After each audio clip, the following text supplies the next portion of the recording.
tell you about my family. I have my husband. We live in Knoxville, Tennessee. I have my husband. Thank you. I have my husband and my 3 grown children. I have a 25-year-old boy that's married to a darling little girl. And then I have my 22-year-old daughter and then my 20-year-old daughter, and she's still in Knoxville with us. And so these children grew up and left me with their daddy. And he is so not fun. And so he doesn't chat. And so I'm just at home talking to myself. And we've got 2 beagles. And we miss these children so bad that we just sit and kiss them in the mouth. So I'm trying to adjust to just being with their daddy. And so I bought him tickets to go see Def Leopard and Journey. Woo! Okay, let me tell you. Have y'all been to concerts lately with old people that are older than I am? Okay. We went, and I thought, oh, we're going to have a fun date. And I said, where are we going to go out to eat? And he goes, I don't have time for that. It was on a weeknight. So he went to the Pilot and bought himself a tall boy. And I think that's what it's called, and an egg salad sandwich from the Pilot. And so I didn't get to eat, and I was so hungry. And it dawned on me at a concert. You know, when I was 20 and I'd go to a concert, I was at University of Tennessee, and so I'd go to Thompson Bowling. And I'd wear a crop top, and I didn't care about eating. I wasn't hungry, you know. I was thinking what boys were going to be there, and I had on little bitty breeches because I still had a metabolism and my thyroid was acting right. Okay. So we go to Def Leopard and Journey, and everybody there is our age. And everybody's worried about the snack bar, first of all. And I was too. And I was so hungry, and I noticed that people had big Diet Cokes, like big buckets of Diet Coke, and were sucking on those big buckets of Diet Coke while the concert was going on. And every once in a while, somebody would stand up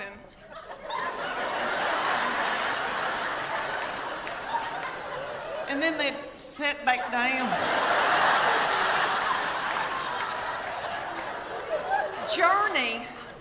Journey has a little bitty feller from another country singing for them, and he's yummy. He looks like a little M&M. You could put him in your pocket. And you could tell he doesn't eat white flour and sugar. And he's singing and doing, he sounds like Steve Perry, but it's not the same. You know, Steve Perry is my boo.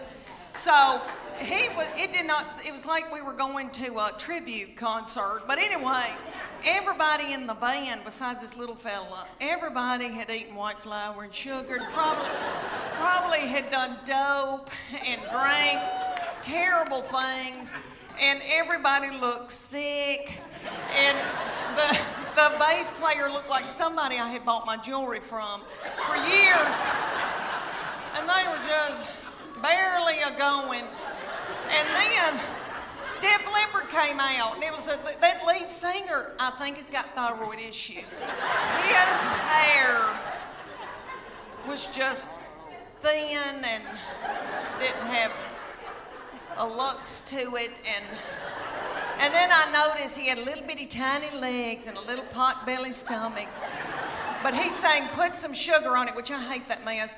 I am a Earth, Wind, and Fire R&B gal, and I love my Journey, but I was like, this isn't my thing. And my husband every once in a while would go, and then just sit down, because he loves it. But anyway, this little man with the tiny little legs and the thin in hair, and then he had this little bump right here, and I could tell that's a hernia. He's got a hernia.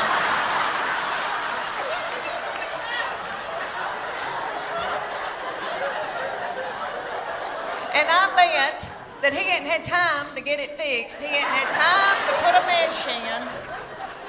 And you can just see it. It looks like my stomach, because I've had a hernia, but I've had mine fixed. And I thought, oh, bless his heart. But he'd do, and he'd prop a little thin, frail leg up on something. Oh, I thought, isn't it funny how things have changed since I went to concerts when I was 20? Everybody was walking out like this because everybody had inflammation in their feet.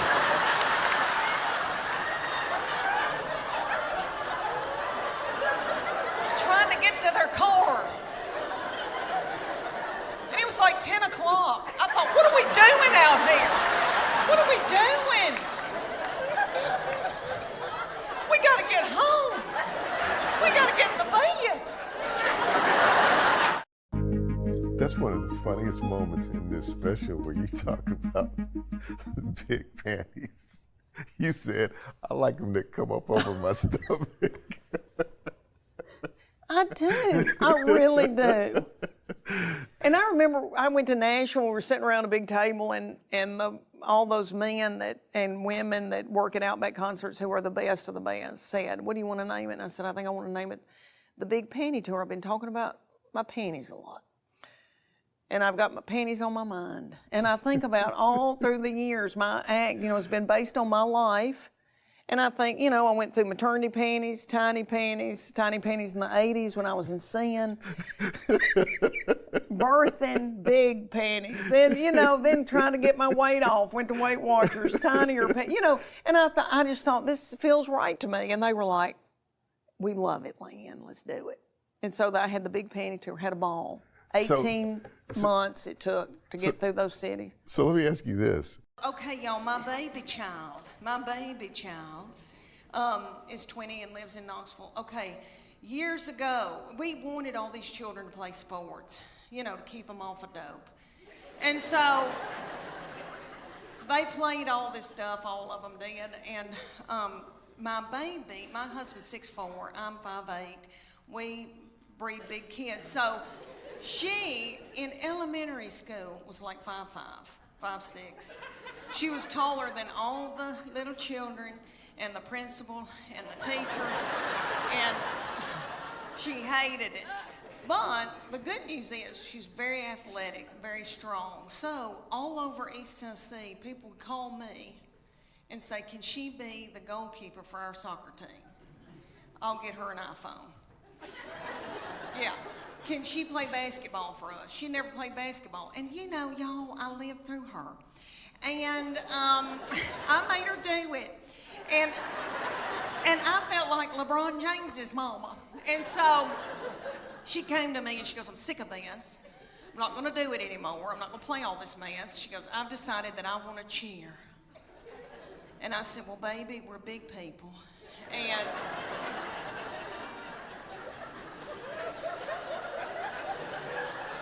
I said, we don't tumble, but I'll figure something out. Well, all over the United States, they've got this thing called competition cheer. And it's kind of like, if you don't know what that is, it's kind of like Honey Boo Boo meets the Olympics, really. It's gymnast. They're gymnasts.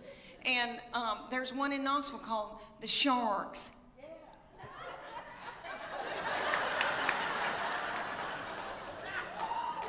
And they said, drop your baby off and she can try out to audition, whatever you want to call it. So I dropped her off and they ended up putting her on a bad Mama Jamma team because all the little children her age came up to hear on her.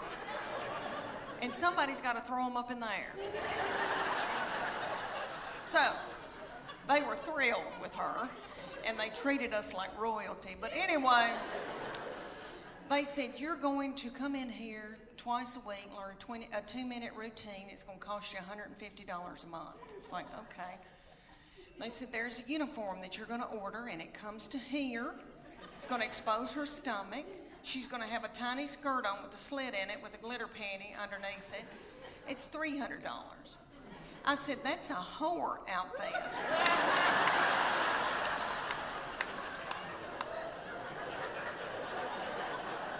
And it came with its own bag of whore makeup.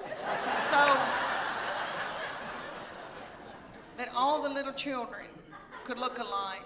And they said, y'all are gonna travel to faraway lands and compete against other little whore children.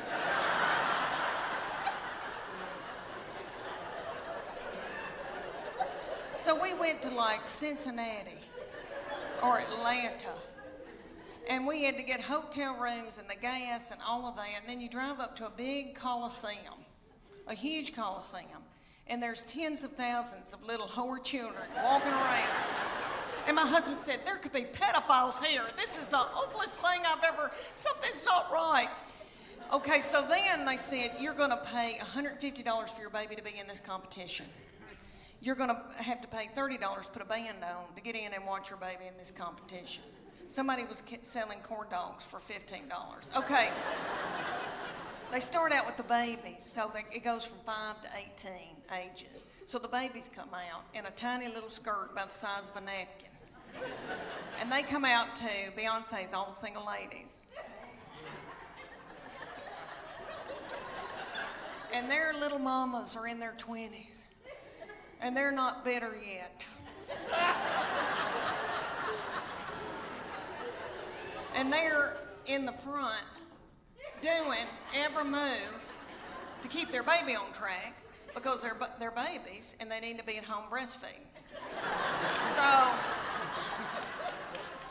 they move up throughout the day into my baby's age, and they're the reef sharks. They call out that name, honey, for 2.5 minutes. My baby throws little children up in the air, flinging little children, broken out in a sweat, working like a Trojan. Did you see my Spanx? Okay, all right. One of my girls said I look like Miley Cyrus in the Wrecking Ball in my Spanx. But anyway, so she throws these little children up. The little children she's throwing up in the air are the flyers. They call them the flyers. And they're freakishly tiny little children. I don't know where these people come from. Their mamas are freakishly tiny. I mean, I come from big people. I've got thick ankles. I can work in the fields. And the whole time she's throwing them in there, these little girls are going.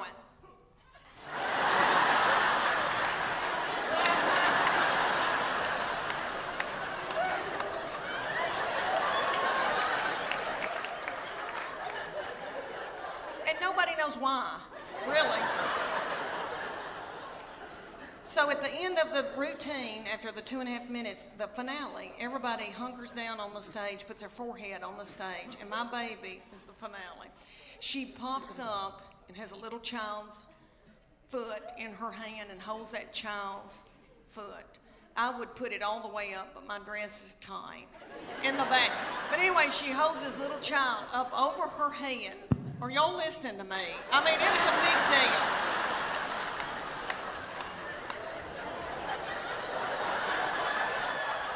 I mean, could you hold her up over your head or vice versa? I mean, you know, it's a big deal. So anyway, everybody went nuts. But she said, after it was over, she goes, I'm tired. I don't want to do this anymore. I'm going to go back to playing. She ended up playing volleyball the rest of her childhood. But she said, I'm keeping that whore outfit. She said, I'm going to get married in it. And we were going to learn the cha-cha to Earth, Wind, and Fire, and I was going to kill it. Well, one night, he kind of flung me hard, and I thought, oh, something popped. And something doesn't feel right. The next morning, I woke up, and there was this big bulging thing about right here. And I called my girlfriend in Greenville, Tennessee, and I said, I think I've got backed up poop. And she said,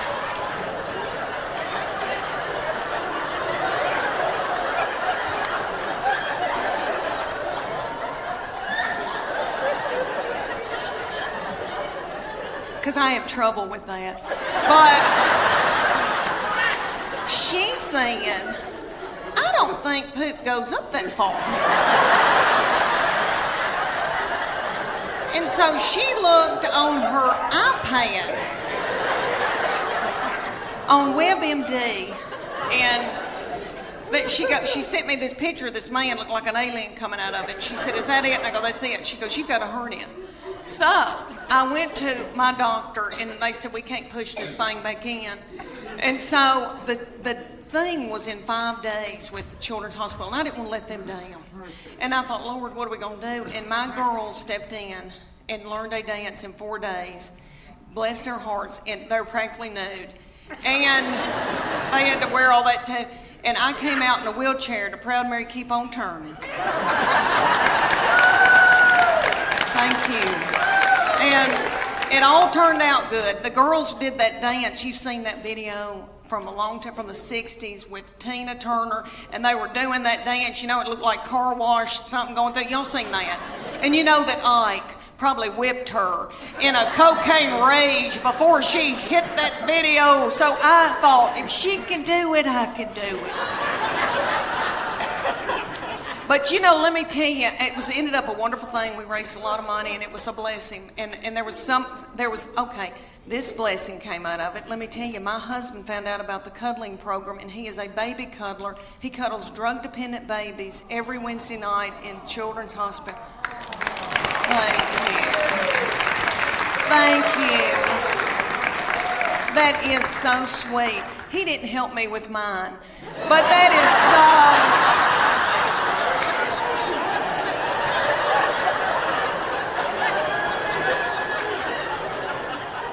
It's because he was out making a living. But anyway, what I learned out of that whole hernia thing was that God forbid that I got sick with something bad. Because I truly believe that my husband and my children would let me die. That's what I learned out of that. I laid up in the bed for 3 days and nobody checked on me. I remember hobbling over to the stairs and yelling down, "Are we gonna eat anything?"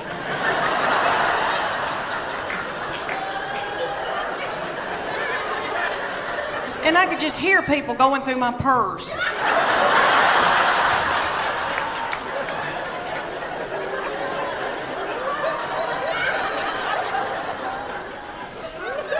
I'm hot flashing right now. Hot flashing right now. You are too, you angel. Do you have sweat going down your crack? You do? Yeah, I do too. You made a decision not to quit. And I tell you, my manager at the time said, "Leanne, there's this company in Salt Lake City, Dry Bar. Nobody's ever heard of it. It's a clean comedy platform. Nobody's ever heard of it." I remember him saying these words to me, "Nobody will ever see it. But they want you to do a special. They'll pay you a couple of $1,000s. They'll give you a hotel room. You're going to be in Dubuque, Iowa, doing the Chamber of Commerce luncheon." That's how bad my career was going. I was doing the Chamber of Commerce luncheon in Dubuque, which, let me say, there's some of the prettiest people in Dubuque, Iowa. I don't know who those people are. They're beautiful. But they didn't even hire me to do the nighttime thing. I was the luncheon. You know, I barely got enough money to get out there on a tiny plane with propellers at like where I thought I was going to go down. But, and he said, "Why don't you just scoot on out to Salt Lake City and do that, and we'll get clips. If anything, we'll get clips for you to get more Dubuque of Iowa luncheons." I'm not kidding, that's what he said to me. He had hit a wall, he didn't know what to do, and I was like, okay. And I went out there and did that Dry Bar thinking, this is nothing. But that I don't know, it's gotten like 50 million views.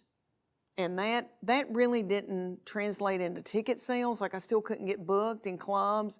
They would book me in a club, but they would say, "We love her. She doesn't get drunk and fight in the parking lot, but she can't sell tickets." You know, that's what they'd say. "We love her. She's sweet. Love her. Can't sell tickets."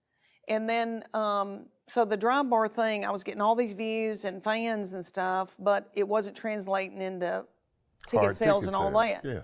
And then I said to my manager at the time, when I say that because I'm no longer with him, because I said to him, all the people that I admire, all the people that I love to watch and that I'm a fan of have got social media people. And that's the new thing. And I think I should hire these people to do my social media. And he was like, "You can't afford that and you don't need to do that." And I went against him. And it was a lot of money, but I invested in myself. And you know, Howard, I've done comedy for 22 years, but I was a mama first, And every dime I made, I bought uniforms with it. I got everybody's hair cut. I never invested in a website for myself. I had like 2 headshots in 20-something years because it was just, I don't know, that wasn't good business on my part, but I just put everything into my children. That was what I did. And then at this point, in 2019, I thought, I'm going to hire these and I'm going to give it 3 months. I'm going to give these young boys 3 months. And if it doesn't happen after that, I'll bow out of comedy. I knew I was going to have a grandbaby. Charlie got married right out of college. I knew they were going to have a bunch of babies. And I'm from the country. I wanted to be a meemaw. And I thought, I'll go to work at Target. I'm not kidding. I thought, I'll go to work at Target and I'll put bedding up in the back on those things. That looks fun. I really did. I thought, I'll just bow out of this. You were about to tap out. Yeah, I thought, I'm going to give it this. And then, because I had worked, my manager got me in some clubs. I couldn't sell tickets. I could tell they were like, oh, she's one of those dry bar comics. Like I was really not a legit comic. And over the years, like Comedy Central wouldn't have anything to do with me. I would get no's from all of them. And so I thought maybe I'm not legit. Maybe this is it. This is the end of the road. And they put out one video about me taking Chuck Morgan to go see Def Leopard and Journey at Thompson Bowling Arena. And I talked about how, and I had filmed that. I had never done that bit before. I did it one time in Chattanooga. Somebody got it on film. Those boys put it out. And I've talked about old people at concerts and how everybody had plantar fasciitis and was worried about the snack bar. And everybody there is our age. And every once in a while, somebody would stand up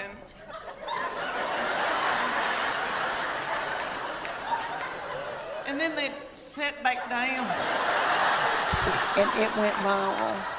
And it was like a fire. Somebody lit a fire, and I could feel it. I could feel it in a wave go through my body. I knew what was happening.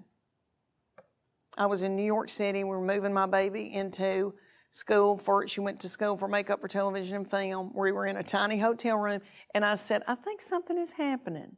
And Chuck said, the Uber's here. Get the luggage and let's get out. When everybody was worried about moving her in her apartment. And but in my heart, I thought, oh my gosh, something is happening. And I could feel it, physically feel it. Does that make sense? I physically felt something. I thought, oh my gosh, I knew it. I saw thousands of people sharing. Well, people saw that and started looking at everything else that I had online that liked that. And then my manager called and said, they want to book you back in Orlando. They want to book you in Tampa. They want you to come to Chicago. And I started selling out all over the United States. It happened I'm not kidding, in 2 to 3 weeks, my life changed. Is that not the craziest thing? It's so much more special and wonderful than anything I ever thought it was going to be. The reason I'm sitting here and just absorbing what you're saying, and hopefully not stepping on what you're saying, is because I saw it happen. And I'm so proud of you for not quitting. Thank you. Right? Thank you. For not giving up, for believing in the possibility. So it starts to happen. 100-city tour? Yes. So I was selling out all over the United States in comedy clubs. One-nighters, and then and people were lined up. And these comedy club people were like, where have you been? Your audience is the best audience we've ever seen. They're not rowdy. We don't have to calm anybody down. They're not fighting. It would be, and this is what was special, it would be a grandmama, like an 80-year-old woman who's never been to a comedy club. Her daughter, 50, and then her daughter, like 25. And they said, we've never seen this before. And I would see these little elderly people sitting in the front row with a little brooch on, coming to a comedy club. and I'd think, I can't even believe this. And I really messed with my head, and I thought, I need to go home with every one of them and clean their house and make them a casserole.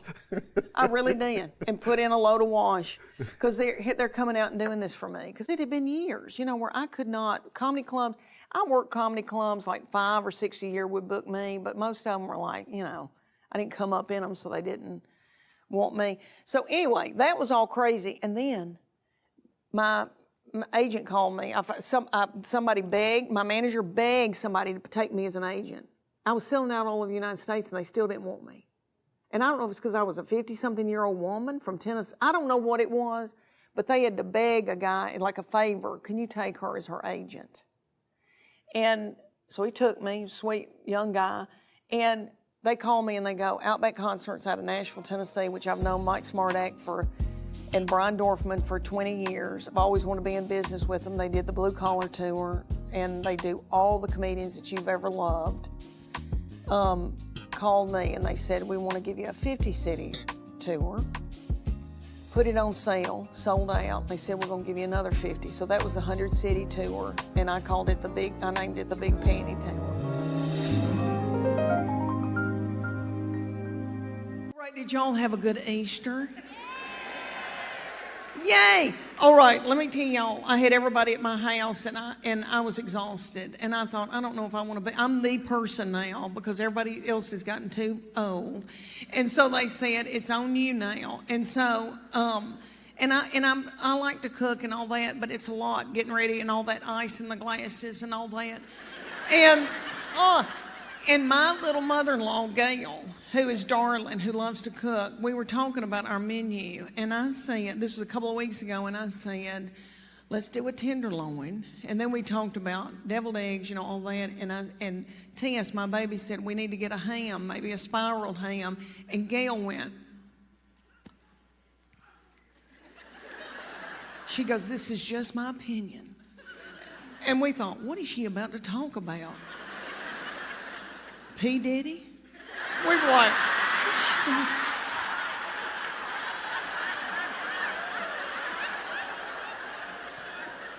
she goes, it's just my opinion, but I think a ham that has not been spiraled tastes better. She goes, that's just my opinion. She goes, that's just my opinion. We were like, it's okay, Gail, you can tell us that. He came to me in, he was in middle school or high school, and he's very spiritually mature, has always been. I didn't do it. Their daddy didn't do it. God did it. But we call him our little Billy Graham. But anywho, so he was dating a little girl, and he came home, and I said, what y'all been doing? And he said, we've been watching a movie, and we were kissing. I said, oh. That's normal. That's okay. But I said, baby, before you know it, one thing can get out of hand. You've got your arm around somebody, and then you've got your hand on her leg. Things can get out of control. He looked at me like I was crazy. And he said to me, Mom, I've prayed about this. Nothing like that's going to happen. And I know he meant that. And all I could think of to myself was some of the nastiest things I ever did.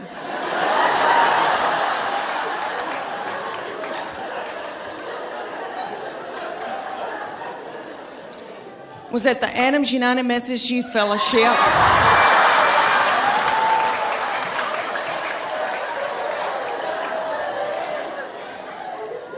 On a hayride. I don't know what it was about hay that set me on fire. I wish it did now. I could get a new purse out of that. Do y'all know what I'm talking about? Youth groups. And we've all, here in the South, we've all been raised in church, Did y'all ever go to a lock-in? What little fool came up with that?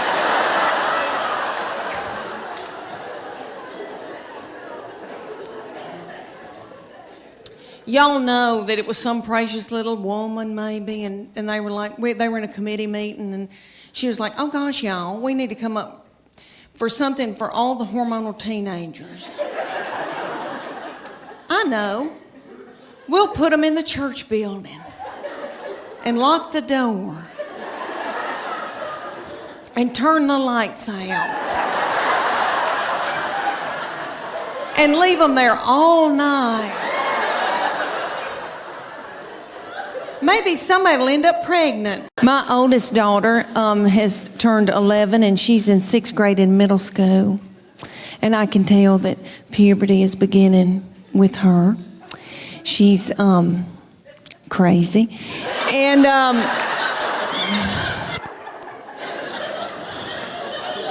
she's mean as a snake.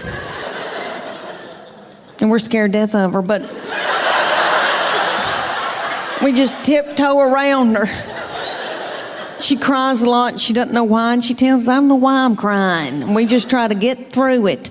But I'm telling you, she can run a household. She's a grown woman. She has been ever since she got here. So I said, you're going to have to come in here, baby. I said, your daddy's going to take care of y'all.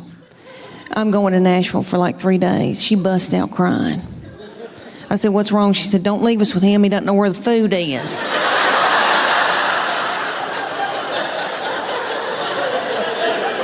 I said, well, that's why you're in charge. And she is. God love her. But my girls are emotional, and I don't mean to talk about them because I love them, and I know they'll visit me in the nursing home. But they are lunatics. My husband says they're psycho, and they need therapy. And I'll give you all an example. I can be in the pickup line at school, and this has happened when they were in 1st grade, and it happens every day when I pick them up at school now. I'm sitting in the pickup line, and I can see them come out, and they are in a good mood.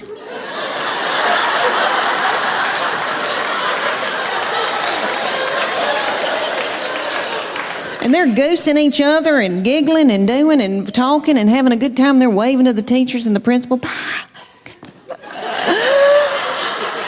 See you tomorrow. Okay. Then they come over to my vehicle. Get in. Shut the door. My 11-year-old take her backpack and sling it and hit me in the back of the head with it. Every day she says something like this.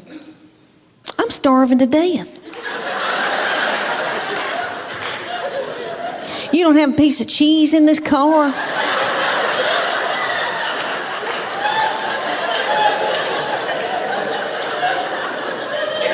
Your driving's making me car sick. I hate her. Why'd you have her? And then my baby will be sitting up there in a daze. She'll be going, Mama, Mama, Mama, Mama, Mama, Mama, Mama. What? Mama, Mama, Mama. What? I'm listening. She asked me some of the craziest things. One day she said to me, did Jesus ever have head lice?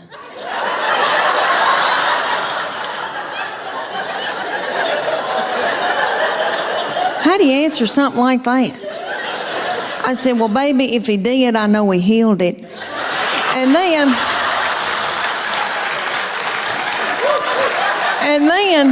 my girls would be whipping each other in the back seat and telling each other how bad they hate each other and they wished each other were dead. And then my sweet boy will come out.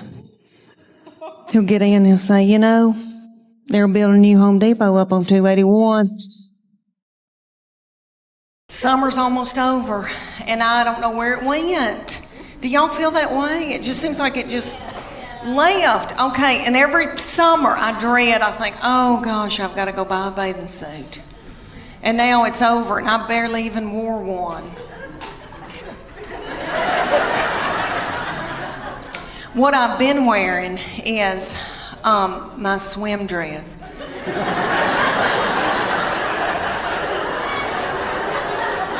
Because my life is over. I did a show for a bunch of women, and one of the women came up and she said, you know, you ought to go to Sears and get you a swim dress in the Land's End department. And I thought, should this hurt my feelings?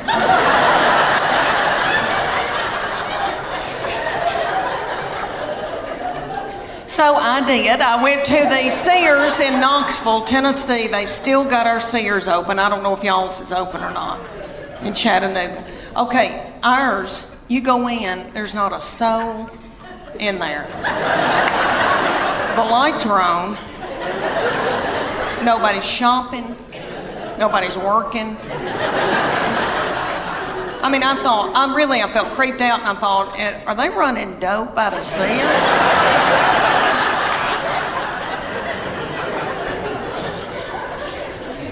So I bought me a Land's End swim dress, and I gotta tell y'all, I'm beautiful in it. Okay. It gathers in right here where my hernia mesh is. And it shows my arms that I still have, because they're my daddy's. Jimmy Fletcher, I've still got his arms. Okay, I've still got my collarbones, praise God. And then it covers up the white flour and the sugar. So I just get a spray tan and I'm good. Well, for years, I was in torment wearing a miracle suit. I don't know if any of y'all have bought a miracle suit before. I know they've got them at y'all's Belk. I know they got them. And there's gonna be a big gob of them hanging together, because they have hundreds of them. And I wore one year. I felt so desperate after I couldn't wear a bikini anymore. I wore a lavender one in Hawaii, and my husband and I went, and they took this scuba video of us scuba diving, and I popped that video in from Maui, and I thought, oh, I can't wait, and this like big lavender thing goes by, and I'm like, what is that?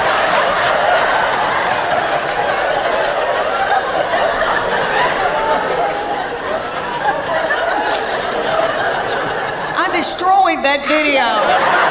It's awful. But anyway, so I get this miracle suit. They're at y'all's Belk, and it's got a big sign that says lose 10 pounds in 10 minutes. Miracle suit. You do, because you sweat yourself to death trying to get it on. Because it's got a girdle in it. The girdle's right through here, because it's a one piece. So the girdle's right through here. It smooths you out real sweat over their lip. And the 14-year-old said, ooh. Mom. Gross. Let's put it back and get out of here. She said, I can't. I've got to buy it. I just peed in it. I want to talk to y'all about, because I am 51 and going through hormonal changes.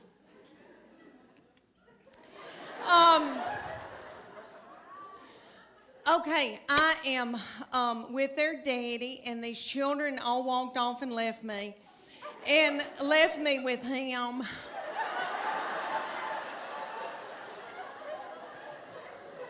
And he's so not fun. And he can't help it. He's that way because he has to make a living for all of us. And he's got a lot on us, and all the money's going out the window, and, because we got 2 in college, we just had 1 get married.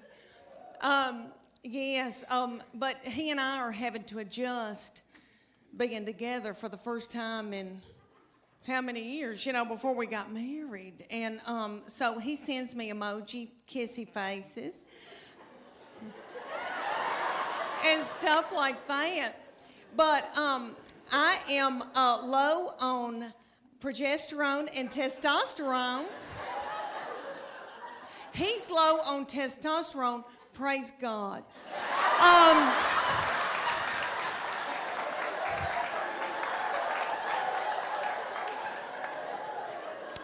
I've got too much estrogen, which evidently makes you hateful and bitter and angry.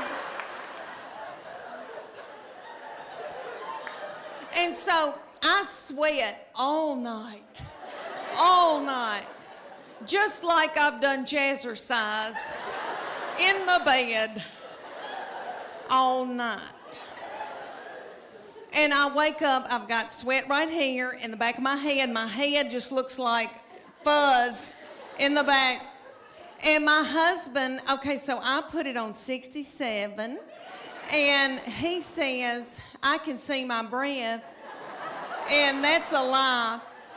But he's having to wear pajamas for the first time in our marriage. And we've got 2 beagle hounds that we're in love with because his children are gone. And so we've got a big one, and he takes the big beagle and spoons the big beagle at night.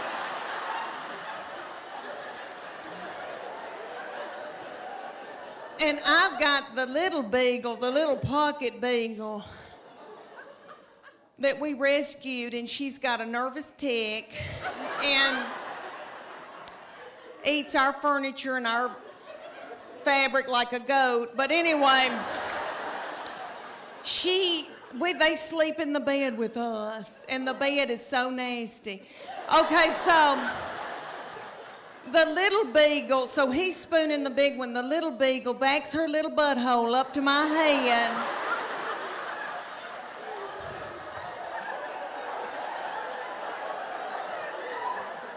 And sleeps up against me all night. I love her. And in the morning, I can hear my husband when he gets up, he's kissing that big beagle and he's going, and I'm so thankful. I'm trying to adjust to just being with their daddy, and so I bought him tickets to go see Def Leopard and Journey. Woo! Okay, let me tell you. Have y'all been to concerts lately with old people that are older than I am? Okay. We went, and I thought, oh, we're going to have a fun date. And I said, where are we going to go out to eat? And he goes, I don't have time for that. It was on a weeknight. So he went to the Pilot and bought himself a tall boy. And I think that's what it's called, and an egg salad sandwich from the Pilot. And so I didn't get to eat, and I was so hungry. And it dawned on me at a concert. You know, when I was 20 and I'd go to a concert, I was at University of Tennessee, and so I'd go to Thompson Bowling. And I'd wear a crop top. And I didn't care about eating. I wasn't hungry, you know. I was thinking what boys were going to be there, and I had on little bitty breeches. Because I still had a metabolism and my thyroid was acting right. Okay. So we go to Def Leopard and Journey, and everybody there is our age. And everybody's worried about the snack bar, first of all. And I was too.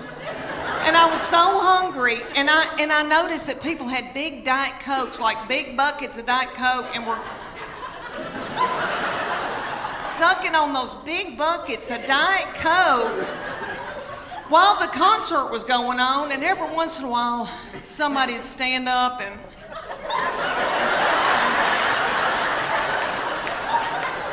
and then they'd sit back down. They start out with the little tiny babies. It goes from 5 to 18. So the little 5-year-olds come out, and they are yummy. And you could eat their lips off. And they've got little bitty skirts on about the size of a napkin. And they come out to Beyonce's All the Single Ladies.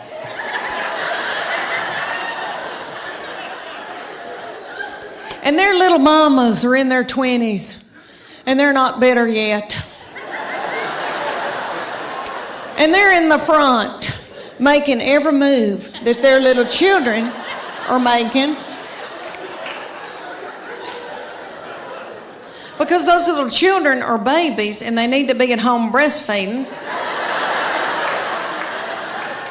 They can't remember their act. So they go all the way up until they get to my baby's age, and my baby comes out, reef sharks. And for 2.5 minutes, my baby throws little children up in the air.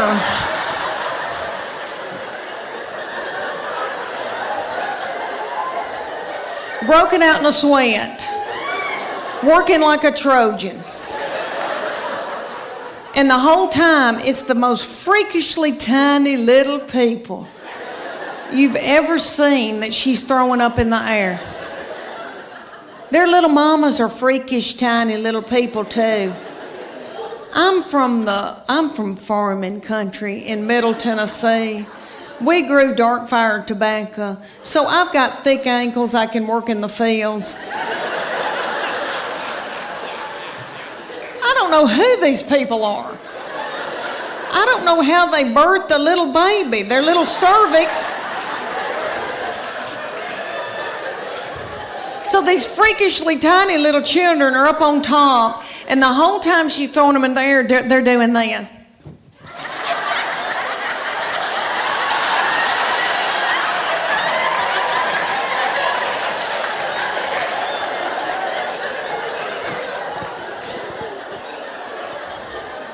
And nobody knows why.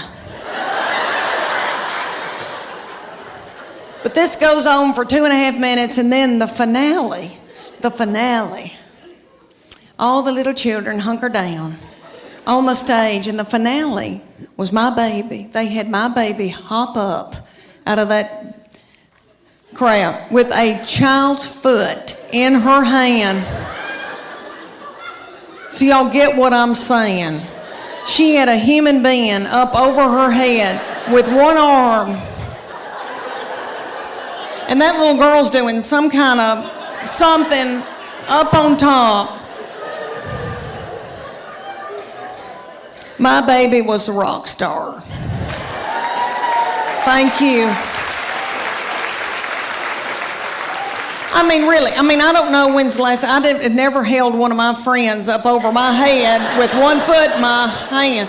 It's a big deal. And the feminine boys went nuts. And they wanted her to stay so bad. They were like, we want you to stay. And she was like, I'm okay. I've got it out of my system. I'm okay. She said, but I'm keeping this whore outfit. She still has it. She says she's going to get married in it. But anyway. I have my husband and my 3 grown children. I have a 25-year-old boy that's married to a darling little girl. And then I have my 22-year-old daughter and then my 20-year-old daughter, and she's still in Knoxville with us. And so these children grew up and left me with their daddy. And he is so not fun. And so he doesn't chat. And so I'm just at home talking to myself. And we've got 2 beagles, and we miss these children so bad that we just sit and kiss them in the mouth. So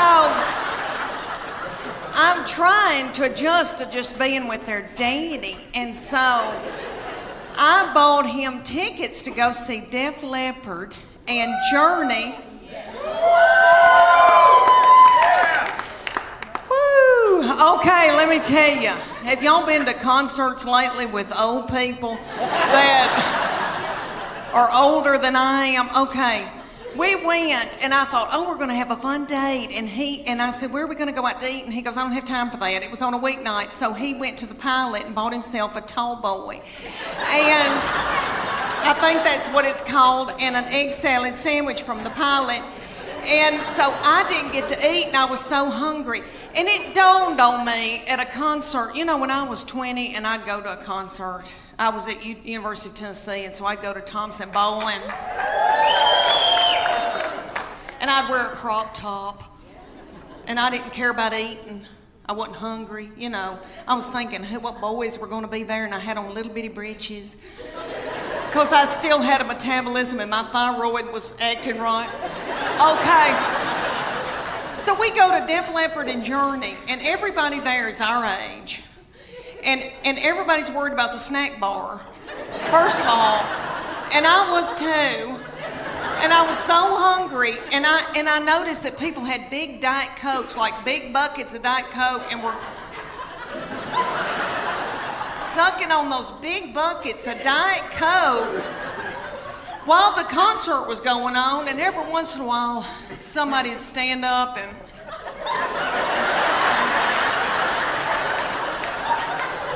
and then they'd sit back down. I'm in love with my girls. I'm in love with them, and they're my best friends, especially as they get older. And I know that when I'm in the nursing home, they'll be the ones to come and pluck my chin hairs. But he has been from heaven. Okay, it's so wonderful. All right, well, he got married in September, and when he started bringing his wife around us, he would say to me, "You have a terrible look on your forehead." And I would say, "What? I don't know what you're talking about." But he said, "Mom, she's my best friend, and I want to marry her." They met in college, at Berry College. And he said, "She's going to be my wife." And so I tried to, it wasn't anything against her. It was anybody that was going to come in and take my boy, because he's the best thing that's ever, all right, he's like the best of their daddy. He's like everything their daddy can't be. Does that make sense?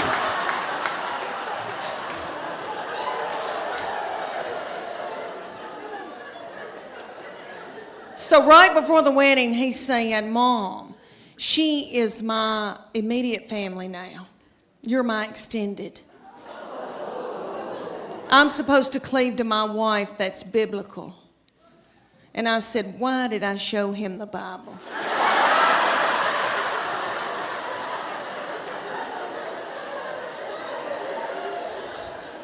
But they had a beautiful wedding, and really, when I got in there and the Holy Spirit was there, and God was in it, and I knew they were supposed to be together, and I love her. I mean, I love her. She's like another daughter to me now. And but I was freaked out. But everything is okay now. And then I got to thinking, how psycho am I that I want to keep him forever and have him live in the basement and be a weirdo? You know, that's twisted. So I was able to let him go. And I love her. She's like another child to me. All my children are yummy, and I'm in love with them, and I love my girls, and I know that when I'm in the nursing home, they'll be the ones to come and pluck my chin hairs. Because he is now since married and gone off with his wife and her people.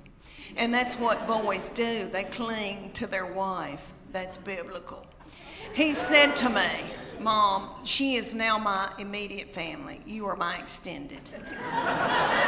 That's what he said to me right before they got married. And he said, "Mom, that's biblical. I'm supposed to cling to my wife." And I thought, why did I show him the Bible? Well, he has always been spiritually mature. We call him our little Billy Graham. My husband and we didn't do it. God did it. I'm full of sin. Okay.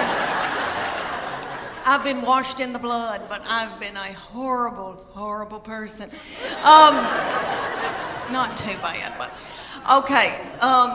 So this baby has been just like an old man all of his life. Let me give you an example. He had a little girlfriend in high school, and he would go over to her house and they'd watch movies. And he came home one night and he used to tell me everything.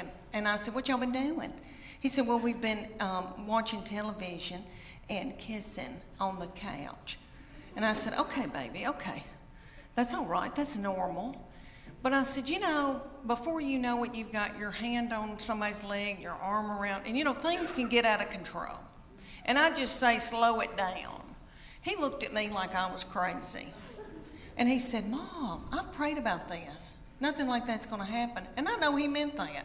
And all I could think of to myself was some of the nastiest things I ever did.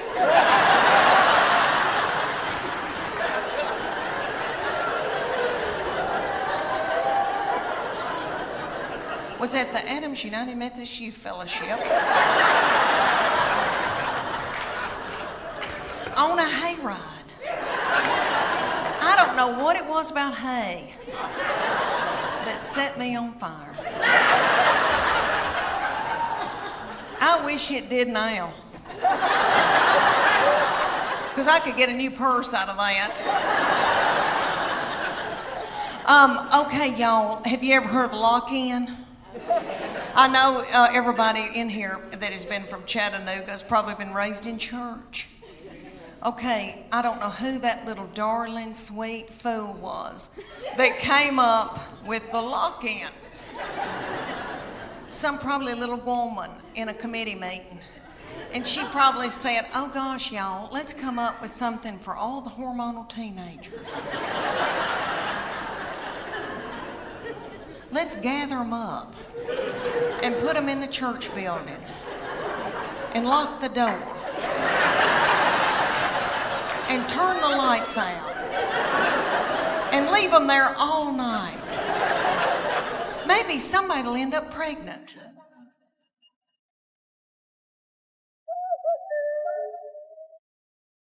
The reason why I'm so in love with him, he's an old soul. Have y'all ever known anybody that was just born an old soul? He was born an 80-year-old man.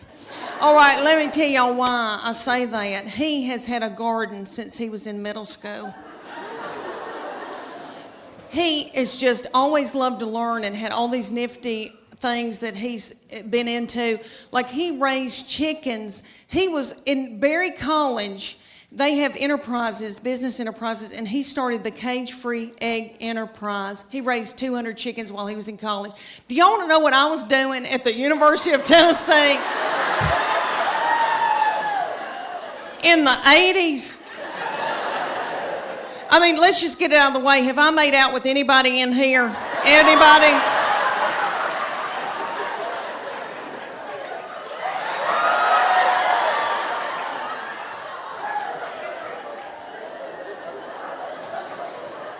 I was in terrible sin. And I was down at Gabby's on the Strip. I don't know if any of y'all remember that Sodom and Gomorrah. I was dancing to Prince, but anywho. So anyway, all right, so he had his own garden. He now cans his own food. He can can food. Are y'all listening to me? He loved gospel bluegrass in high school. Honey, that's his favorite music that he loved. So I brought him to Dr. Ralph Stanley. I don't know if y'all remember Dr. Ralph. He just passed away, 90-something years old, godfather of Mountain. So I brought my son to the Bijou to see him. They propped little Dr. Ralph up on stage. Looked like he had a permanent. Almost threw my panties at him because that's what you do at Tom Jones. Anywho, so we're sitting out in the audience while Dr. Ralph's up here singing, and I thought, how many teenage boys are listening to this? Gospel bluegrass. What are they listening to, real teenage? You know, all right, Waka Flocka Flame. Rihanna, Lady Gaga, all that nasty goings on. I thought, wouldn't it be funny if I had to yell at my boy, turn that gospel bluegrass down.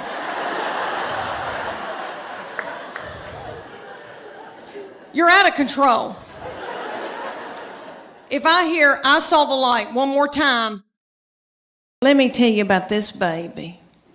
We are becoming the best of friends, really, because she's now 21 years old, and she has always been a beauty and so smart and fun and hateful.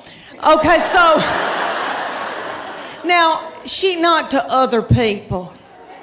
She holds it in when she's in public so that she can come home and let it out on me. And that's okay, I'm her safe person.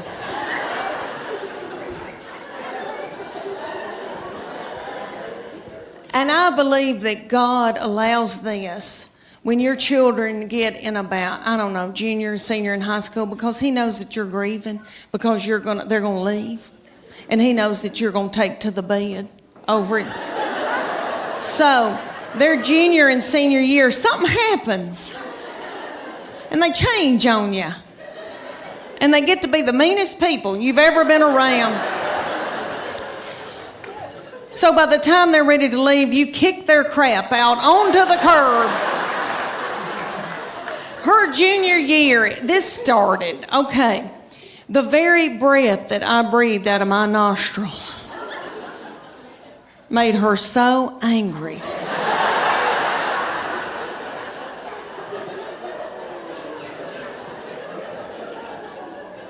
We were not allowed to eat cereal in our own home.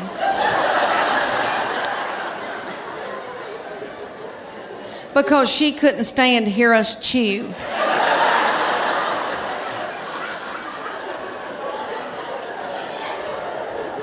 And I don't mean to talk about her because she had a lot on her.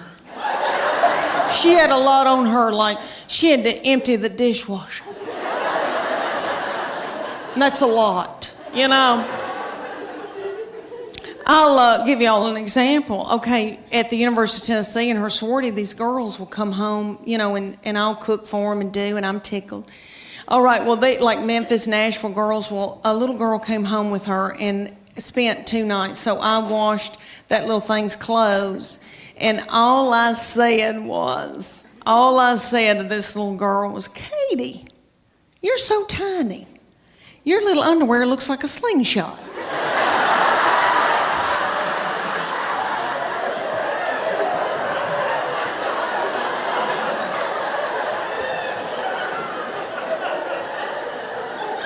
That little girl thought it was funny, and my baby went.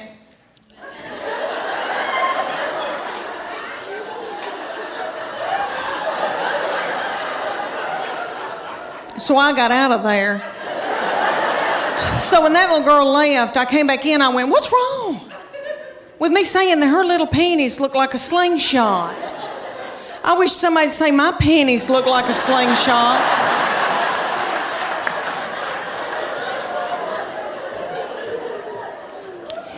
My panties look like... Have y'all ever seen Mel Gibson in Braveheart? You know when they pull that big ball out and that thing looks like it's a catapult. They pull that big ball, fling it and kill a bunch of children with it. That's what my panties look like. Do y'all know who owns Victoria's Secret? I used to buy my panties at Victoria's Secret, but they started cutting me in two. All right. Do y'all know who owns it? Satan. Okay, so